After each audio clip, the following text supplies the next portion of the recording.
लक्ष्मी नारायण। आप सभी का स्वागत है हमारे चैनल पर। आज के इस पावन अवसर पर हम सुनेंगे अक्षय तृतीया की दिव्य कथाएं।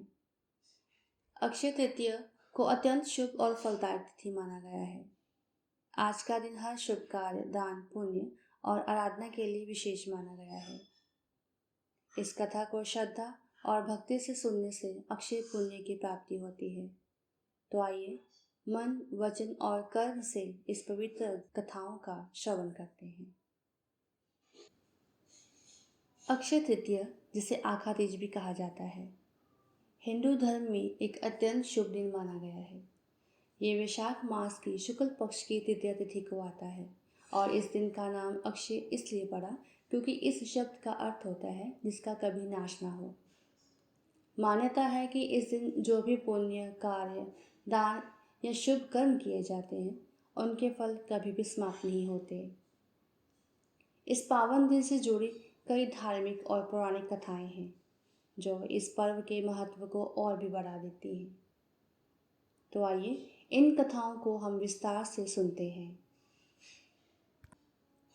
पहली कथा के अनुसार अक्षय तृतीया के दिन ही कृष्ण जी ने अपने गरीब मित्र सुदामा का स्वागत किया था। सुदामा श्री कृष्ण से मिलने द्वारका गए थे, लेकिन वे अपने मित्र से कुछ मांगने नहीं आए थे, बस भक्ति भाव से मिलने आए थे। उनके पास श्री कृष्ण जी के लिए बस थोड़े से चावल थे। श्री कृष्ण जी ने उन चावलों को बहुत प्रेम से ग्रहण किया और उनकी भक्ति से प्रसन्न होकर बिना सुदामा के मांग किए उन्होंने उनके जीवन की गरीबी, दरिद्रता को हमेशा के लिए दूर कर दिया। ये कथा अक्षय तृतीया के दिन दान और भक्ति के महत्व को दर्शाती है। दूसरी कथा के अनुसार महाभारत में वर्णन आता है कि जब पांडव वनवास में थे तब अक्षय तृतीया के दिन उन्हें अक्षय पात्र की प्राप्ति हुई थी। ये पात्र भगवान सूर्य ने द्रौपदी को दिया था, जिसमें से कभी भी भोजन समाप्त नहीं होता था। जब तक द्रौपदी भोजन नहीं कर लेती तब तक उस पात्र से असीमित भोजन निकलता रहता था।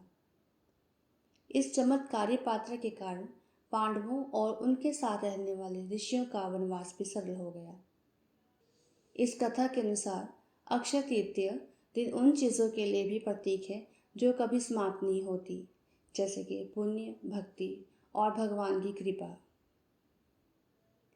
तीसरी कथा के अनुसार ये मान्यता है कि त्रेता युग की शुरुआत भी अक्षय तृतीया के दिन ही हुई थी। त्रेता युग वह युग है जिसमें भगवान राम का जन्म हुआ और रामायण की घटनाएं घटित हुई। इस प्रकार ये दिन युग परिवर्तन का भी प्रतीक है। चौथी कथा के अनुसार एक और मान्यता है कि अक्षय तृतीया के दिन गंगा माता का पृथ्वी पर अवतरण हुआ था। भागीरथ की कठिन तपस्या के फलस्वरूप स्वर्ग से गंगा को पृथ्वी पर लाया गया ताकि उनके पूर्वजों को मोक्ष मिल सके। इस दिन गंगा स्नान करने से विशेष पुण्य फल मिलता है और आत्मा की शुद्धि होती है। पांचवी कथा के अनुसार इस दिन धन के देवता कुबेर को देवताओं का खजांची नियुक्त किया गया था, इसलिए अक्षय तृतीया को धन संपत्ति की दृष्टि से भी अत्यंत शुभ माना गया है। इस दिन सोना, चांदी या संपत्ति खरीदना बहुत ही लाभकारी माना गया है, क्योंकि ये कभी खत्म ना होने वाली समृद्धि का प्रतीक होता है। छठी कथा के अनुसार अक्षय तृतीया के दिन भगवान विष्णु के छठे अवतार परशुराम जी का जन्म हुआ था। यही कारण है कि इस दिन को परशुराम जयंती के रूप में भी मनाया जाता है। भगवान परशुराम को अत्यंत शक्तिशाली, ब्रह्म तेज से युक्त और न्यायप्रिय ऋषि माना गया है।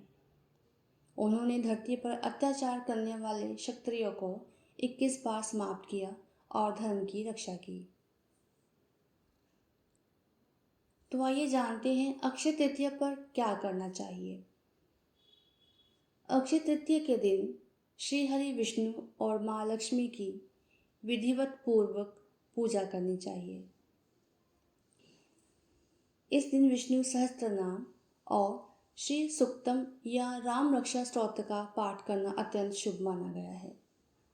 अक्षय तृतीया के दिन पितरों के नाम से दान पुण्य के कार्य मंगलकारी माने गए हैं।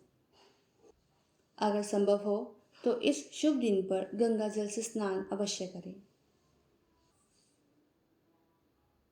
तो दोस्तों, इस प्रकार पूर्ण होती है अक्षय तृतीया की पावन कथाएं।